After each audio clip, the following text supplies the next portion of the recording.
Hello बच्चों, कैसे हो? देख रहे हो मैग्नेटिक को? अच्छे से वॉच करना बच्चों। मैग्नेटिक का एक एक पार्ट अगेन मैं कोशिश कर रहा हूँ कि तुम्हें सारी चीजें आए, डेरिवेशंस भी आए और तुम्हें समझ में आए, है ना।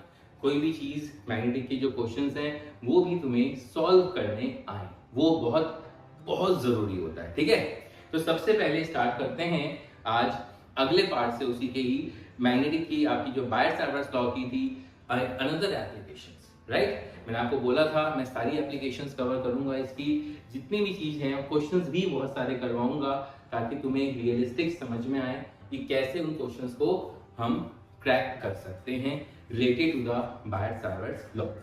ठीक है, ताकि वो जो टफनेस है वो दूर हो जाए जो दिमाग में बना हुआ है कि फिगर देखते ही टाइडल फिश हो जाती है, वो टाइडल फिश ना हो, राइट। तो आज देखेंगे magnetic field at the centre of magnetic field at the centre magnetic field at the center of circular coil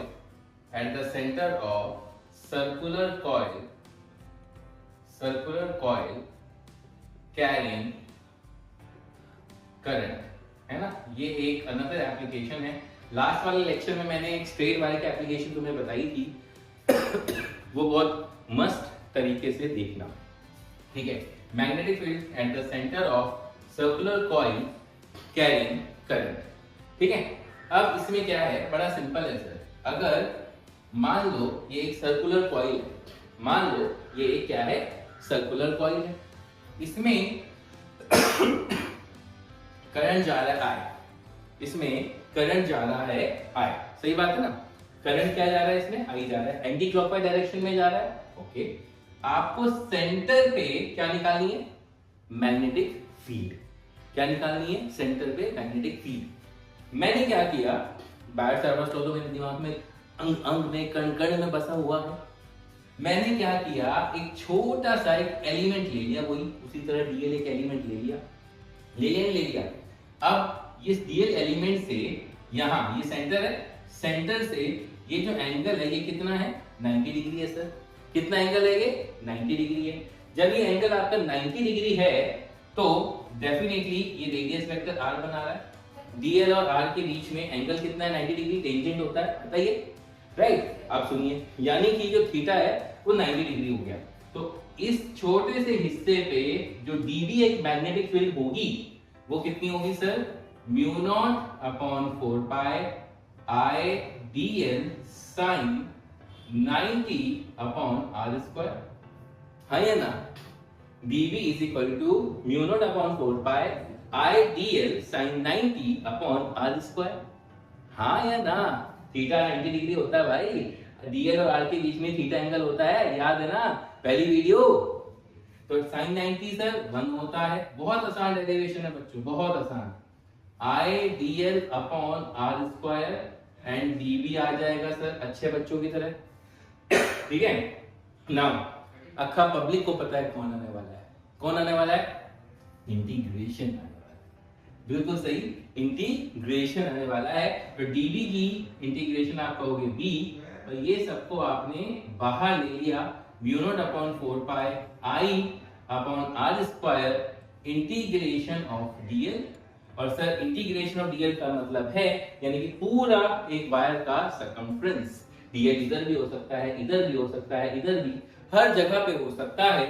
तो mu naught upon 4 pi I upon r square, और dl की value आ गई 2 पाई r से r cut गया। ठीक है, तो ये मेरा एक्सप्रेशन आ गया बच्चों, b is equal to mu naught upon 4 pi I upon r into 2 pi. Sir इसमें मैं ये मेरा ये पहला, मैं इसका एक पहला नंबर डालता हूं, ठीक है, बताऊंगा क्यों। इसको अभी के लिए मैं आगे सॉल्व करता हूं, तो इसको पाई से पाई कट जाएगा, क्योंकि 2 1 जा 2 2 2 जा 4, तो एक्सप्रेशन ये भी आएगा mu naught I upon 2r, है ना, ये भी एक्सप्रेशन आएगा। ये एक्सप्रेशन नंबर 2। अब अगर n is the number of turns, 1 turn, 2 turn, 3 turn, 4 turn, if n is the number of turns, अगर हम बोलते हैं तो b की वैल्यू आ जाएगी mu naught N I upon 2r, mu naught N I upon 2r। बात समझ में आई? तो ये मेरी एक मैग्नेटिक फील्ड हो गई because of this loop, because of this loop centre पर, सेंटर ओ ले लो, सेंटर पर, सेंटर पर मेरी मैग्नेटिक फील्ड कितनी हो गई sir ji? Mu naught N I upon 2r। अपना नाम भूल जाना, फॉर्मूले ये वाले मत भूलना, क्योंकि बार बार आप डिराइव नहीं कर सकते हो, तो क्वेश्चन लगाओगे अपने आप से तुम्हारे माइंड में सेट होगा।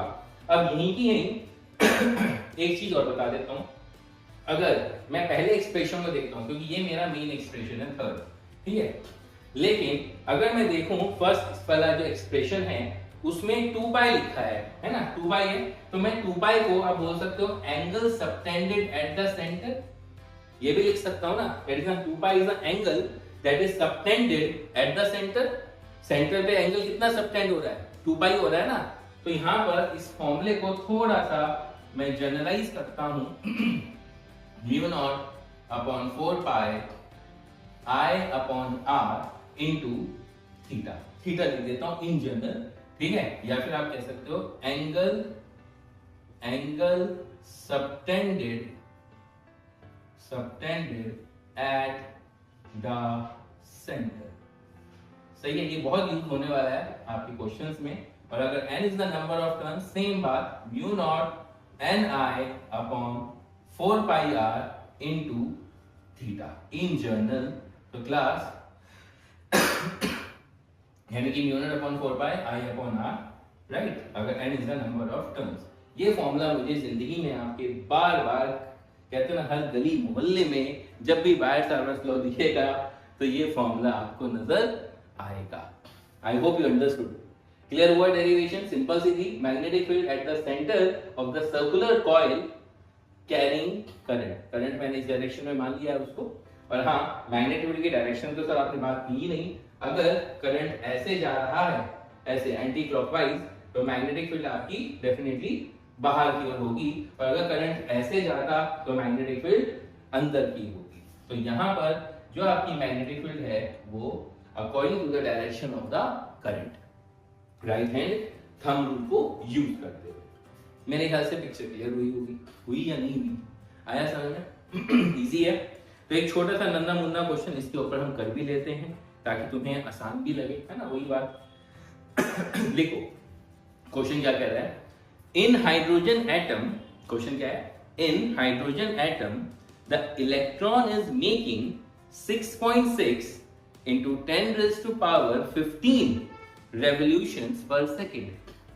In hydrogen atom, एक हाइड्रोजन एटम में कितना, the electron is making 6.6 into 10 raised to power 15 revolutions per second, यानी कि इतने revolution frequency होगी सर, है ना, definition frequency यही होती है, the number of revolutions in 1 second, number of oscillations in 1 second, यही होती है ना।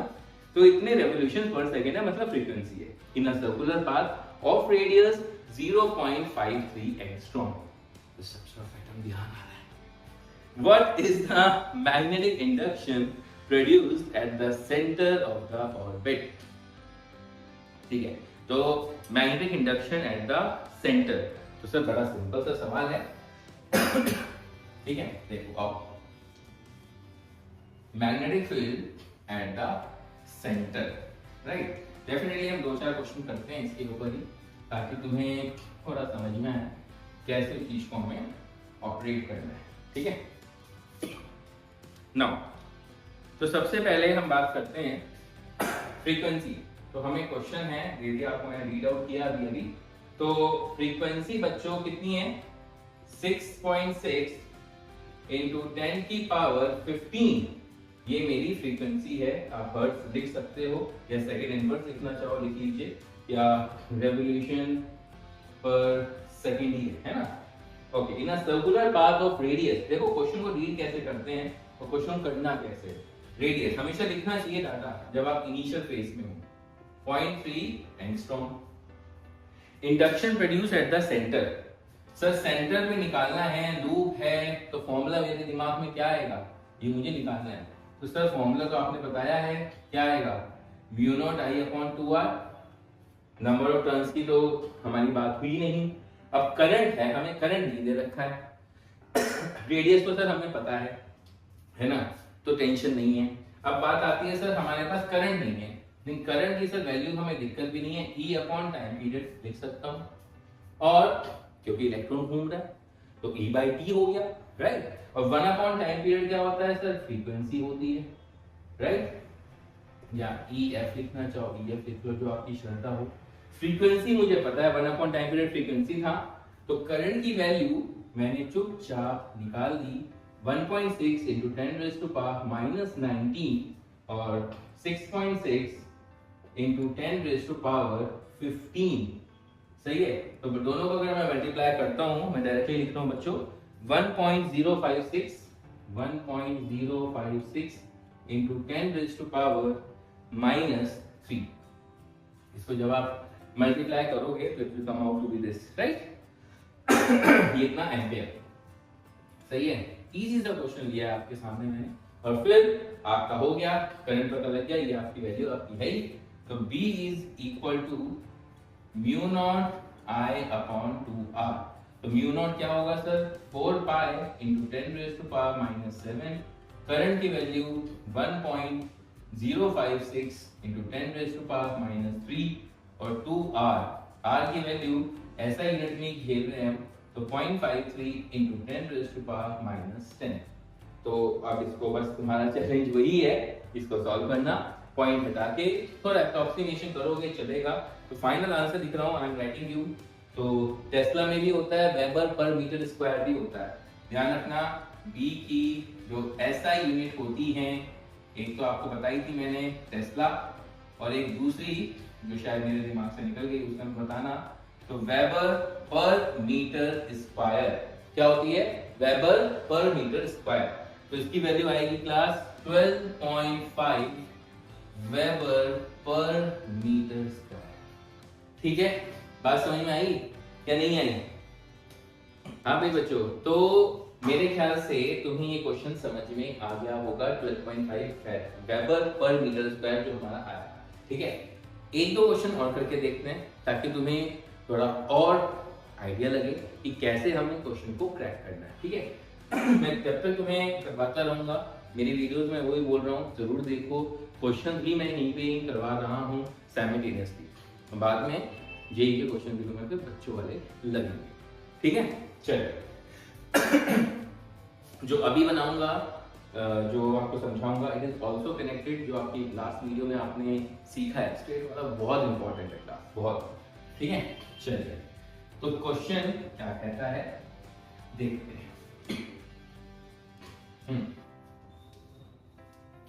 देखो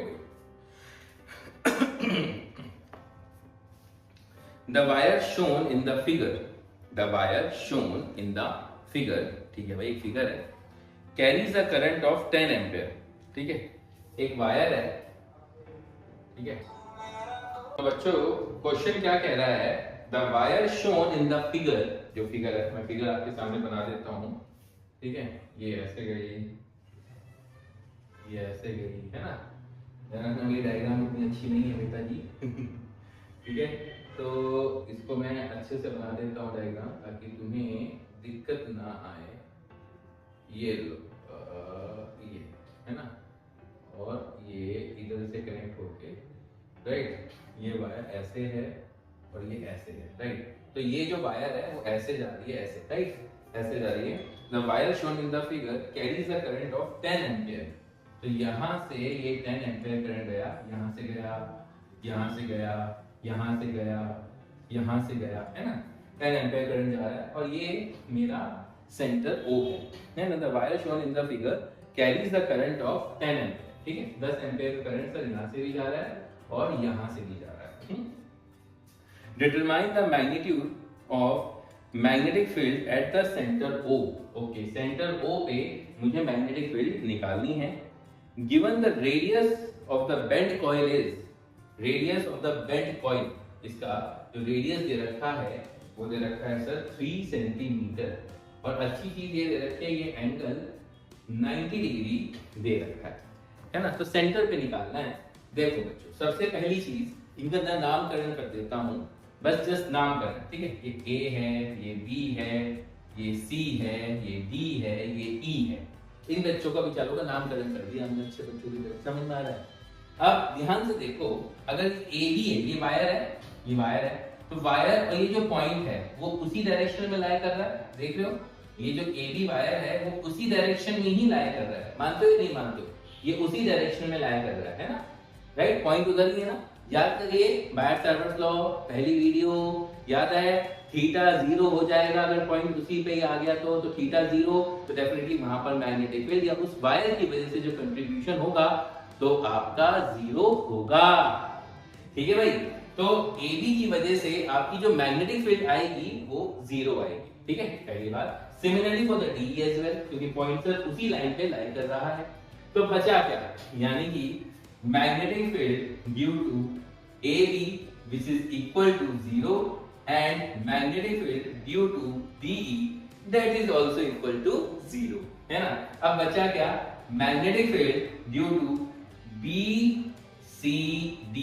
अब वो सर्कुलर लूप है ना, वो सर्कुलर लूप है और ये एंगल कितना सबटेंड कर रहा है सर, ये π/2 है, तो ये कितना होगा 3π/2, क्योंकि पूरा 2π होता है, 3π/2 होगा नहीं होगा, अरे भाई 2π माइनस π/2 इतना तो सोच लिया करो, तो 2π माइनस π/2 कितना होगा 3π/2, 90 डिग्री है ना, 90 डिग्री को π/2 लिख सकते हैं रेडियंस। नाउ अब कुछ नहीं बचा जिंदगी में, तो magnetic field due to BCD कितना आएगा सर, म्यू नॉट I या म्यू नॉट अपॉन 4π, जो अभी मैंने आपको फॉर्मूला बताया, mu naught upon 4π I upon R into theta, तो mu naught upon 4π I upon R, theta कितना है सर, थीटा कितना है सर 3π/2, सही है। अच्छा, तो म्यू नॉट अपॉन 4π की वैल्यू 10⁻⁻⁷, करंट की वैल्यू भी हमें 10 दे रखी है, तो 3π/2 और 4π, तो अब R कितना है 3 सेंटीमीटर है, तो उसको मीटर में मैंने बदल लिया है और बस जिंदगी आसान। और अब हाँ, इसकी डायरेक्शन की तो बात करोगे, ये ऐसे जा रहा है तो मैग्नेटिक फील्ड अंदर की ओर होगी, अंदर है तो क्रॉस, सही है। तो वैल्यू इसकी निकल के आती है बच्चों, सॉल्व करके 1.57 इंटू 10⁻⁻⁴ टेस्ला। बताओ, सिंपल क्वेश्चन है, कैसे किया देखा, सिंपल, बहुत सिंपल है। इसकी वजह से यहाँ पे वो पॉइंट उसी लाइन पे लाई कर रहा है, तो ये तो 0 हो गया, तो बड़ी खुशी की बात है। ये बेचारा लूप है, हो गया काम। बताओ क्या टफ डील है, राइट। तो ऐसे ही क्वेश्चंस आपको आने वाले हैं, बहुत आसान है, टफ नहीं है। अलग अलग क्वेश्चन और भी करवा रहा हूँ, ऐसी बात नहीं है, तुम तो टेंशन ले लो कि सर इतने हो गए, ये तो हो गए, दूसरे नहीं हो रहे, बहुत सारे करवाऊंगा, ठीक है। आइए और भी देखते हैं, ठीक है। जब तक तुम कंफर्टेबल फील नहीं करने के इतने में चिंता ना हो, तुम्हें छोड़ूंगा नहीं। चलिए, ये भी एक अच्छा सा क्वेश्चन है, बढ़िया सा है। If a long horizontal conductor, if a long horizontal conductor is bent as shown in the figure, एक long horizontal conductor है, right, is bent as shown in the figure and a current I is passed in it, current कितना पास हो रहा है sir, I पास हो रहा है। find the magnitude and direction of magnetic field induction at the center of circular path, okay, है ना। कैसे करना है आइए देखते हैं, बहुत आसान है, ये भी बिल्कुल टफ नहीं है, इसलिए कह रहा हूं क्वेश्चन से बिल्कुल मत घबराओ, हम बहुत सारे करेंगे, बहुत सारे, नॉट एन इश्यू। तुम भी कहोगे सर जैसे मैंने जेईई के उसके कैपेसिटर के आपको क्वेश्चन सॉल्व करवाए थे, सेम उसी तरीके से हम सारे के सारे क्वेश्चंस पे अटैक करेंगे। If a long horizontal conductor is bent as shown in the figure, ये ऐसे है, ये ऐसे है और ये ऐसे है, ठीक है। ये C है, ये D है, ये E है, ये F है और ये G है, ठीक है। ये करंट यहाँ से I जा रहा है, ये करंट I जा रहा है, ये करंट I जा रहा है, कितने अच्छे लोग हैं, और ये भी करंट I जा रहा है, राइट, क्लियर है। ये मेरा सेंटर है और ये रेडियस बच्चों R है और ये करंट I है, ठीक है, सेंटर पे निकालना है। क्लियर है ना? अब सुनिए, अब ये जो वायर है ये ऑलमोस्ट राइट, जैसे ऑलमोस्ट कनेक्टेड है। आप देखोगे ये ऑलमोस्ट कनेक्टेड है, ये जो स्ट्रेट वायर जा रही है इट इज ऑलमोस्ट कनेक्टेड, यानी ऑलमोस्ट पूरा देखोगे फुल बिल्कुल। अगर आप नोटिस करोगे, मैं फिगर ही देख रहा हूं, तो ये फिगर में आप नोटिस करोगे बिल्कुल सर कनेक्टेड है।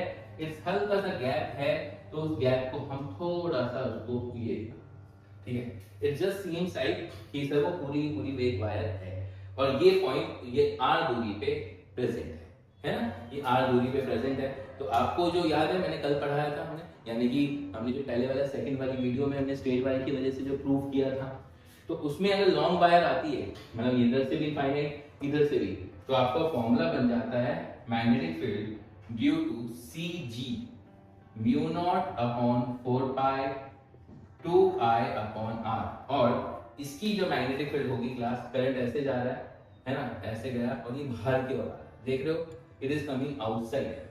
आ रहा नहीं आ रहा है? आउटसाइड आ रहा नहीं आ रहा है? आ रहा नहीं आ रहा है? आ रहा है। तो इट इज कमिंग आउटसाइड, तो ये डॉट, सबसे सिंपल तरीका।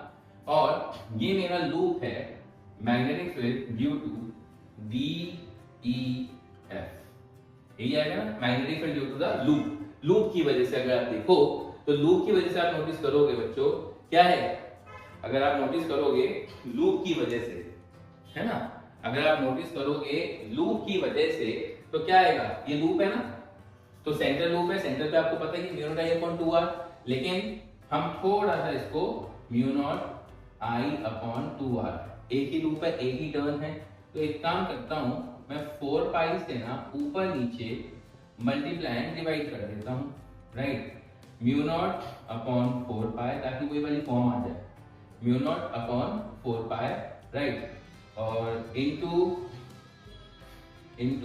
2 पाई, 2 1 जा 2, 2 2 जा 4, तो 2 pi upon R. I hope it is clear for you, right, जो मैं तुम्हें बताना चाह रहा हूँ, और आई तो है ना, आई तो है। तो अब यहाँ पर मैग्नेटिक फील्ड जो रहेगी डी ई एफ, ये डायरेक्शन इसकी जो रहेगी बच्चों, करंट ऐसे जा रहा है वो अंदर की ओर रहेगी, देख रहे हो, अंदर की ओर, तो ये क्रॉस, यही रहेगा, ये आपका क्रॉस रहेगा। अब बात आती है कि कौन सी ज्यादा है, अभी आपको, क्योंकि नेट फील्ड किस डायरेक्शन में आएगी ये तो श्योर है कि माइनस होना तय है, लेकिन कौन सी ज्यादा होगी आप नोटिस करो, कंपेयर करो, mu naught upon 4 pi 2 I upon R, ये दोनों में है, इसमें पाई ज्यादा है, यानी कि ये वाली ज्यादा होगी, यानी कि जो नेट फील्ड आएगी वो मेरी अंदर की ओर जाएगी। इसका मतलब आएगा, यानी कि B net will be equal to B of BEF minus B of CG. तो दोनों को अगर मैं माइनस करता हूं, mu naught upon 4 pi I upon R common ले लिया, ठीक है, तो 2 पाई माइनस 1 यही होगा, म्यू नॉट अपॉन 4 पाई, मेरे ख्याल से तुम्हें समझ में आया होगा, 2 1 जा 2, 2 2 जा 4, 4 पाई से मैंने ऊपर नीचे मल्टीप्लाई डिवाइड कर दिया था, तो 2 पाई माइनस 1, बात समझ में आ रही क्लास।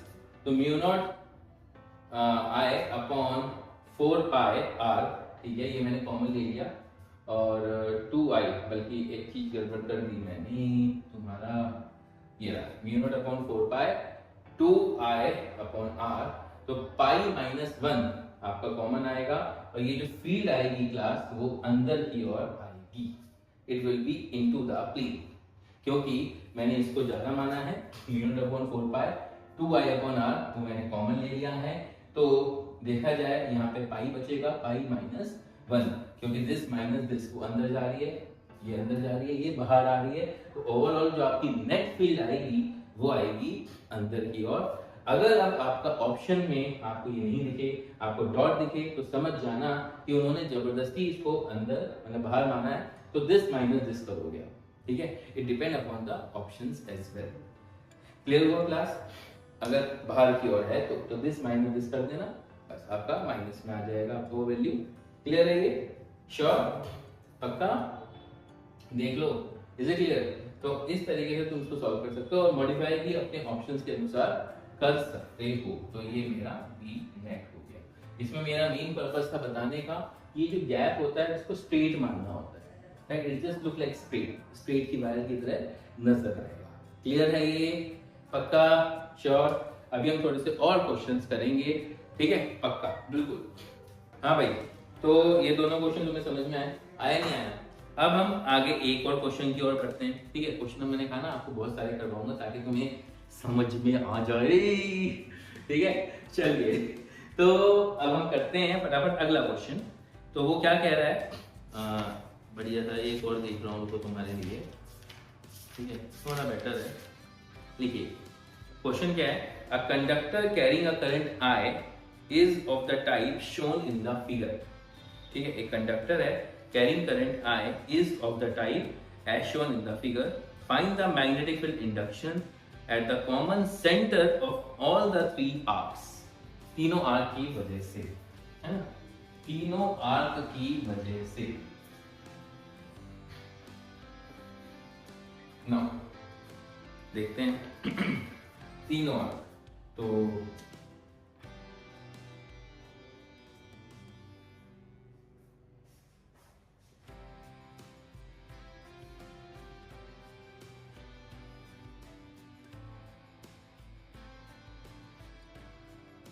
ये फिगर बना रहा हूं बच्चों। पहले मैं हम सारे लेवल लाइन से लेके चलेंगे और फिर कॉन्सेप्ट बोलते हैं एडवांस का क्वेश्चन आता है, कुछ नहीं होता, वो भी हम करेंगे, ठीक है? हाँ, मुझे एक चीज याद आई, बच्चों ने मुझे बोला था स्ट्रक्चर पैटर्न के सर कुछ और क्वेश्चन सॉल्व करवा दीजिए। बिल्कुल बच्चों, तुम्हें मैं स्ट्रक्चर पैटर्न के भी अलग अलग, ताकि तुम्हारे पास एक अच्छा कंटेंट डेवलप हो जाए। I am just trying to give that part so that maximum time मैं तुम्हें वीडियोस बना के देता रहूं और तुम क्वेश्चंस सॉल्व करते रहो, राइट? अब हमें magnetic field at the centre निकालना है। ये सेंटर है O। ये डायग्राम डरने की जरूरत नहीं है, बहुत सस्ता है, ठीक है? आइए देखो क्या करना है, इन्होंने सेंटर पे निकालना है, राइट? ये सबसे पहली बात तो क्लियर है, करंट यहाँ से ऐसे जा रहा है, राइट? ऐसे, फिर ऐसे, फिर ऐसे, फिर ऐसे, फिर ऐसे, करंट की डायरेक्शन ऐसे जा रही है। अब यहाँ पर क्या करना है, सबसे पहले आप नोटिस करो, ये जो पार्ट है, ये वाला पार्ट, पॉइंट इस वाली वायर की वजह से ये पॉइंट वहीं लाई कर रहा है या नहीं? तो अगेन मैग्नेटिक फील्ड जीरो होगी, इसकी वजह से भी होगी, नहीं होगी? सिमिलरली सर इसकी वजह से भी, और सिमिलरली सर इसकी वजह से भी। तो नोटिस करोगे ये वाला पार्ट हो गया, ये वाला पार्ट हो गया और ये वाला पार्ट, तीनों की वजह से आपकी जो मैग्नेटिक फील्ड होगी, क्योंकि इन तीनों वायर की वजह से आपका वो जीरो होगी, क्योंकि पॉइंट उसी लाइन पे लाए कर रहा है। सही है? क्लियर है? अच्छा, अब देखिए, अब मुझे आर्क की वजह से निकालना है, right? I need to find due to the arc. अब ये मेरा आर्क है या नहीं? ये मेरा आर्क है, ओके। अब ये आर्क है, मैग्नेटिक फील्ड अंदर की ओर जाएगी नहीं जाएगी? जाएगी नहीं जाएगी? राइट? मैग्नेटिक फील्ड देखो ना, अंदर की ओर जा रही नहीं जा रही है? बिल्कुल। तो इसकी वजह से ड्यू टू द आर्क मेरी मैग्नेटिक फील्ड अंदर की ओर जाएगी। इसका नाम दे देता हूं 1, इसका सेकंड, इसका थर्ड। तो B1 अगर हम बात करें तो mu naught upon 4 pi I upon R, radius आपका R ही है, इंटू थीटा, यही आएगा। और मैग्नेटिक फील्ड सर अंदर की ओर है, तो मैंने क्रॉस लगा दिया। बात समझ में आ रही है बच्चों? B2 है ना? B2, अब B2 कैसे है सर? ओके, ये देखो करंट ऐसे जा रहा है, राइट? मैग्नेटिक फील्ड क्या आएगी? बाहर की ओर आएगी। देखो फिंगर्स पॉइंट उधर है, तो इट विल कमिंग आउटसाइड। आ रहा नहीं आ रहा है? बाहर आ रहा नहीं आ रहा है भाई? तो बाहर की ओर आ रही है, तो again mu naught upon 4 pi I upon 2R। अब रेडियस भाई साहब 2R हो जाएगा, तो 2R इंटू थीटा। अब ये आ गया बाहर की ओर, डॉट। एंड B3 अगेन अंदर की ओर आएगा, बना के देख लो, ये ऐसे है, अंदर की ओर है पॉइंट, फिंगर अंदर की ओर कर्ल हो रही है, तो mu naught upon 4 pi I upon 3R into theta, ये क्रॉस। सिंपल हो गया क्वेश्चन। तो B नेट कितना आएगा? B1 plus B3 minus B2, तो mu naught upon 4 pi I upon r into theta plus mu naught upon 4 pi I upon 3r into theta minus mu naught upon 4 pi I into theta upon 2r। सही है। अब ये मैं common ले लेता हूँ अच्छे बच्चों की तरह। Mu naught upon 4 pi I upon R into theta मैंने कॉमन ले लिया। 1 प्लस 1/3 माइनस 1 अपॉन 2। मेरे ख्याल से क्लास कुछ भी दिक्कत नहीं आनी चाहिए। एलसीएम आ गया 3 2 जा 6 है ना, तो ये 6 आ गया प्लस 3 2 माइनस 2 3। सही है क्लास। तो mu naught upon 4 pi I theta upon R। 6 plus 2 8, 8 minus 3 5, तो ये बन गया 5 mu naught I theta upon कितना है 6 4 जा 24 पाई R। आई होप समझ में आया होगा। बहुत आसान आसान क्वेश्चंस हैं, तो प्लीज ये चीज ध्यान से समझिएगा। मैं और भी बहुत सारे क्वेश्चन लेके आऊंगा क्लास। अभी तक तुम यहाँ देखो, बहुत सारे लेके आऊंगा, डेफिनेटली लेके आऊंगा, ऐसा नहीं है। तो एक अगले लेक्चर में मैं एक और एप्लीकेशन तुम्हें सिखा दूंगा, जो मेरा सर्कुलर कॉइल्स आते हैं, राइट। मेरे जो सर्कुलर कॉइल आता है वो मैं एक एप्लीकेशन तुम्हें करवाऊंगा। ये जो सर्कुलर कॉइल है आज भी वही देखा, लेकिन अब मैं उस एक्सिस पे बात करूंगा, राइट। आई विल टेक, हाँ भाई एक सर्कल है और मुझे उस एक्सिस पे मुझे मैग्नेटिक फील्ड निकालनी है, right. I need to calculate the magnetic field, है ना। तो वो हम अब देखेंगे अगले लेक्चर में, और ध्यान से देखिएगा। आज वाले सारे क्वेश्चंस आसान हैं, इसलिए मैंने बिल्कुल भी तुम्हें बहुत बेसिक लेवल पे लेके चला हूँ ताकि तुम्हें क्वेश्चन समझ में आए। और भी मैं क्वेश्चन सॉल्व करूंगा इन्हीं के ही, ऐसा नहीं है। तो पूरी क्वेश्चंस लेके चलूंगा, पक्का, प्रॉमिस, ठीक है। तो चलिए, तो आगे समझ में क्लियर हो गया। चलिए, तो सीखते रहिए, करते रहिए TCC के संग। और डेफिनेटली बच्चों, अगर लाइक अच्छा लगता है तो लाइक, कमेंट और शेयर अपने दोस्तों के साथ जरूर करिएगा। ओके।